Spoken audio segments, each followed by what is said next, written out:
How to survive a heart attack alone. This could save your life. Welcome back to Vital Signs. Today's episode could quite literally save your life, or the life of someone you care about. Imagine you're having a heart attack, and no one is around to help. What would you do?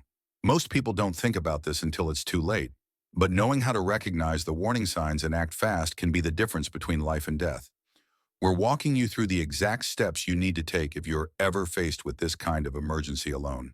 And be sure to stick around until the end, because we're also uncovering a popular myth you've likely seen online, one that many believe helps during a heart attack, but could actually make things worse. If you haven't already, hit that subscribe button and turn on notifications so you never miss critical health info like this. Let's get started. The moment it strikes. Imagine your heart suddenly feels like it's being squeezed in a vice. A wave of pressure takes over your chest. Sweat beads up on your forehead.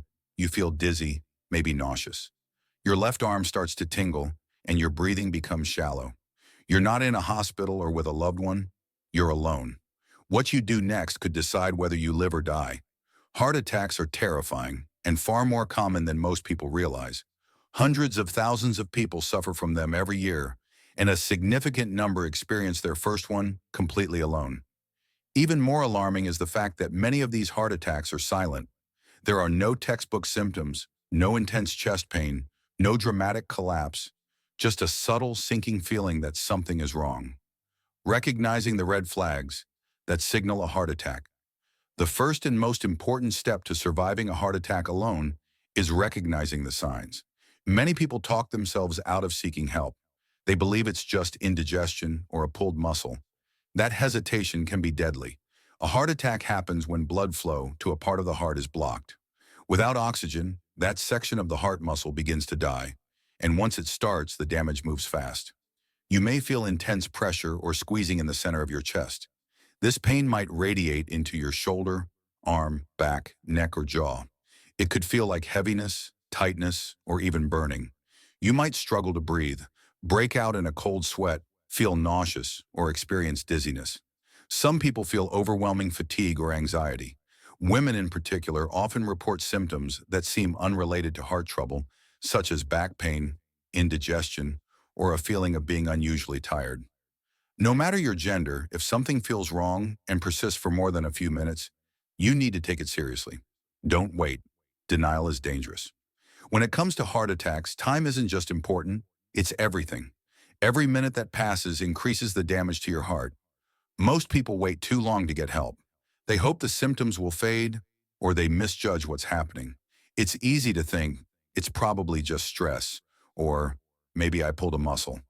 But those guesses can be fatal.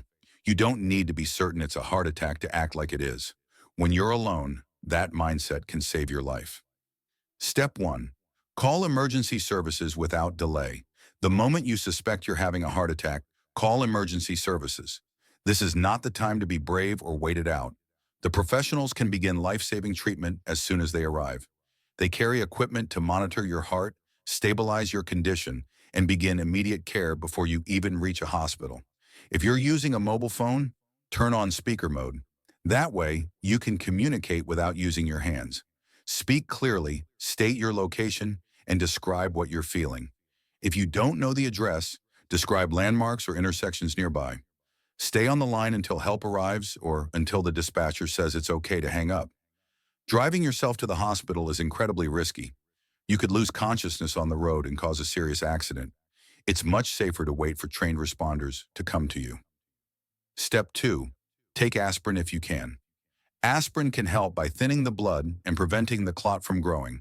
If you have access to it and know you're not allergic, chew a regular strength tablet. Chewing speeds up absorption, helping the medicine get into your bloodstream quickly. However, only take aspirin if you've previously been told it's safe for you. If you're unsure, skip it. It's more important to stay calm and conserve your energy. Don't search high and low for it if it's not nearby. That extra effort could strain your heart further. Step 3. Get into a safe, comfortable position. While waiting for help, position yourself to minimize stress on your heart. Sit or lie back with your upper body slightly raised. If there's a pillow or wall behind you, use it for support. This posture helps with breathing and reduces the heart's workload. Avoid lying completely flat unless you feel faint and must lower your risk of falling. If you're in a risky location, like a bathroom or somewhere cold or isolated, move slowly and carefully to a safer place where help can find you quickly. Step 4. Slow down your breathing and stay calm. Fear makes everything worse. It triggers adrenaline, increases your heart rate, and taxes your already strained cardiovascular system. That's the last thing you want. You need to get control. Take slow, deep breaths. Inhale through your nose, count to 3, then exhale slowly through your mouth while counting to 4 or 5. Focus only on your breath. This helps regulate your heartbeat and brings oxygen to your body. Some people find it helpful to focus on an object in the room or repeat a calming word like safe or steady. Even speaking softly to yourself can keep your mind from spiraling. Step 5. Loosen tight or restrictive clothing. Anything that makes breathing or circulation more difficult should be removed or loosened. That means undoing buttons, loosening belts, ties, bras, or anything else that feels tight or restrictive. It might seem minor, but anything that relieves pressure and eases discomfort is worth doing. This step also sends a signal to your body that you're responding and taking action, which can help reduce panic and create a small sense of control. Step 6. Avoid eating or drinking anything.